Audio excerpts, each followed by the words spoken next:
How's it going, everyone? My name's B. This is another video on OCD.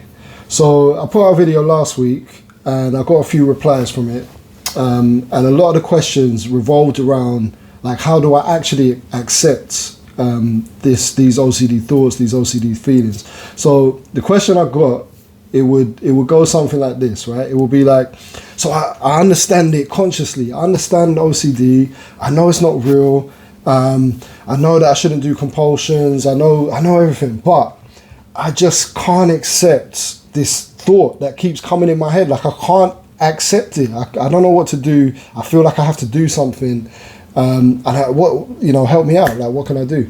So this is something that came up for me a lot when I was going through OCD and trying to recover and whatnot.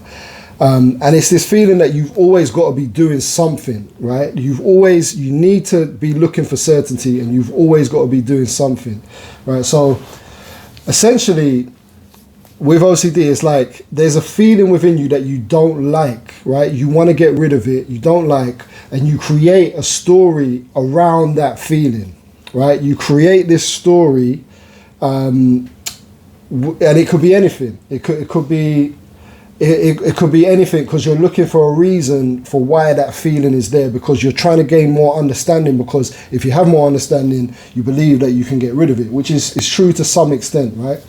But really, it's the story around it. So the raw feeling has no narrative. It actually doesn't have a story. Like when you really go within and you think about it, and you contemplate on it, the feeling is just a feeling, right? The problem is that you're uncomfortable with that feeling. So you're looking for a way out. You're always looking for a way out of feeling that. And this is the key. This is so important, right? I can't even stress, I can't stress how important this is that you have to accept that feeling. That's the bottom line. It's like, you have to accept that feeling.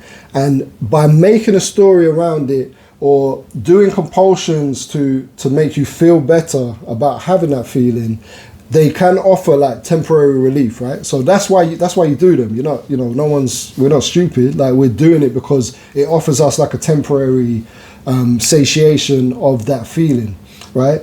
But it's very temporary, and the fact that you do it will mean that you need to do it more. It's like an addiction. So if you do it once, twice, 3 times, whatever, eventually it becomes a routine and it becomes a regular thing that you use. It's almost like self-medicating with alcohol or something like that. It's like it's something that you need to do just to kind of get by, just to exist even. So what you really want to do is get to the core of it. Is like, what is this feeling? Like, what is this actual feeling? And can I accept this feeling? Can I sit with this feeling and accept it? And then, you get so kind of entrenched in it where you're thinking, okay, what do I need to do to accept it? I mean, what do you need to do to accept any feeling? do you know what I mean? Like, if you're happy, like, do you accept that you're happy, or you're just happy? You just don't question it, right? Or even if you're sad, you might not question it. Or if you're scared, like for example, if you're watching a film and it makes you sad, you're not really going to question like, oh, like, what do I need to do to not feel sad, or what do I need to do to not feel happy? You're just able to accept that feeling in that moment. And I think with OCD, it's almost like we have a belief that we can change how we feel, and 2, we have a belief that this feeling is bad, like we shouldn't feel this feeling. But like, you're supposed to feel feelings. Like, we're humans, and we're gonna get feelings, and we need to be able to feel them, experience them, and let them go. And when you're able to do that, feelings will come and go. They're just visitors. They're not permanent residents. But it's kind of like, like say you're a landlord and you've got like an annoying tenant who just wants to do stuff to wind you up, right? And you're trying to kick him out. He's not paying rent, and you keep pushing him out. You keep like saying, oh, like, you need to get out. And the more you're saying he needs to get out, the more he wants to stay. The more he's gonna he's gonna stay, he's gonna cook, he's gonna smoke. He doesn't even smoke. He's gonna start smoking because just to annoy you, because he knows that he wants you out, right? He knows that you want him out. And it's exactly the same with OCD. It's like the more you push it and the more you're like, okay, I need you out. You said you were going. When are you going to go? The more it gets entrenched and the more it's going to want to stay. So what you need to do is really sit with the feeling. Sit with the uncomfortable feeling. And this is something that a lot of people don't really talk about. Or really, I won't even say talk about. I think you do always hear this advice of like, oh, you need to just accept it. But it's really hard to get your head around what that actually means. So I really want to get this across. Is like, you're gonna feel crap. Like there's no, I think the way people think about OCD, who have OCD, is that there's kind of like some endpoint where, okay, if I can just work this out and if I can just do this and do that or whatever, it's just gonna go. That's gonna be it. I'm telling you now, it doesn't work. Like everyone gets thoughts that they don't want. Even since my OCD has not been as strong, I still get thoughts. Thoughts still come up. But the point is that you have to feel uncomfortable. We'll go personal as well. So even like the last week or so, I've had thoughts, unwanted, intrusive thoughts, and sometimes they almost get me, and I'm like, oh yeah, maybe that. And I'm like, wait, I know what you're doing. And then you have to just say to yourself, okay, look, this thought is going to be here. I need to sit with this, right? This thought is going to be there because maybe there's a feeling that's there. And so now it's almost like I go through it and I feel it, and it doesn't feel great. But I don't actively try and get rid of it. I just let it be there, right? And here's the other thing is that you can't trick it. So you can't pretend like, oh, I accept that you're there. Like say to yourself, oh yeah, like that's cool. Oh, it's cool you're there. And you might want to go. Because really you're just accepting it with the intention of trying to get rid of it, right? And this is key as well. It's like you can't actually get rid of it. So you pretending, I mean, it's not, it's not actually a human, so it's not going to think, oh, okay, I'm going to try more.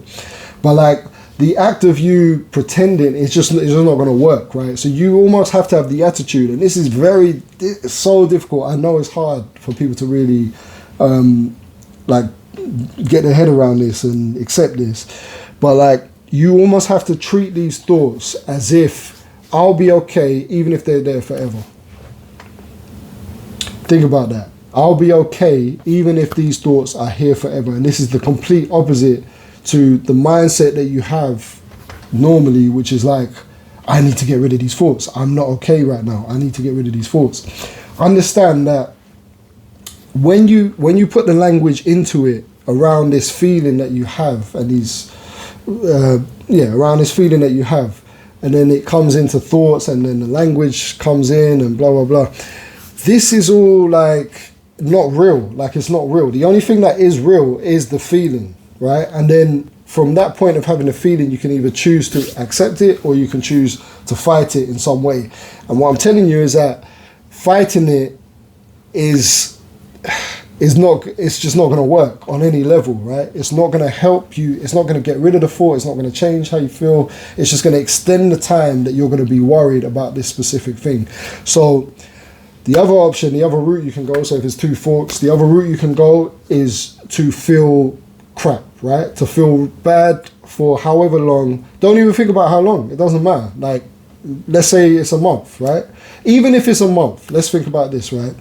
Even if it's a month that you feel bad for, is that not better than feeling bad like intermittently for 10 years, for 20 years? Do you know what I mean? Like, even if it's a year, you feel bad for a year, assuming that you haven't had any thoughts and you're not doing compulsions and things like that, you still feel bad for a year. You still don't feel great, right? If like you start seeing some improvement after a year and you're just able to accept it, is that not better than going through 10 years of doing the same thing, banging your head against the wall, doing the same thing over and over and over again? In my opinion, it is, and I could tell you 100% it is, right? So I'll cut it there because that's been about 10 minutes. Don't want to keep you too long, you know what I mean? But yeah, I've got a lot of stuff I want to say on this and different things and different topics and all that. So if you're watching this, you haven't got OCD, share it with someone who's got OCD. Who, if you think it's worthwhile, if you think it's rubbish, then don't share it with no one. But hopefully, it can help people. So obviously, like and subscribe and do all that stuff. And like, really, it's just about putting information there. And I'm trying to just do it as clear cut as I can, and just to try and get through as best as I can. So hope get the word out and do all that kind of stuff with people that don't send it in random put on your Facebook and stuff. Like, people that need it, give it to them, right? So all right, cool, peace, respect, love, have a great week, great day, whatever.